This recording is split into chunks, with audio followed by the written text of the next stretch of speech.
Another verse that goes along the notion of, in my mind, proof, because it would be completely counterintuitive, is a verse from Surah An-Naml, where the Quran says, أعوذ بالله من الشيطان الرجيم وترى الجبال تحسبها جامدة وهي تمر مر السحاب صنع الله الذي أتقن كل شيء إنه خبير بما تفعل. You see the mountains and think that they are firmly fixed, but they will pass away like the passing of the clouds. You see a cloud overhead for a while, and it slowly drifts away. Such is the artistry of Allah, who disposes of all things in perfect order. He is well acquainted with all that ye do.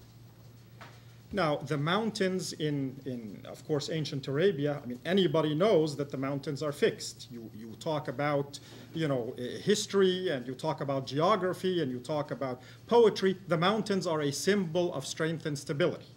Yet the Quran is telling us, you see the mountains, you think they're fixed, but they're going to pass like the passing of the clouds. And 1,500 years pass, and geology evolves, and we realize that the Quran was absolutely correct.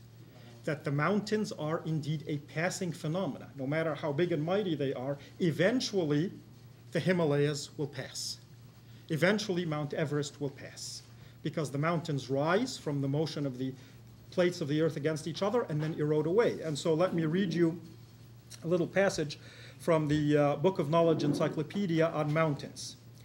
A belt of rocks across the flat central part of Canada and the United States, from northern Quebec to southwestern Montana, so a very large sector of land, a flat area of rocks, marks the site of a mountain system that existed approximately 2,700,000,000 years ago, the oldest mountain system yet recognized on the North American continent.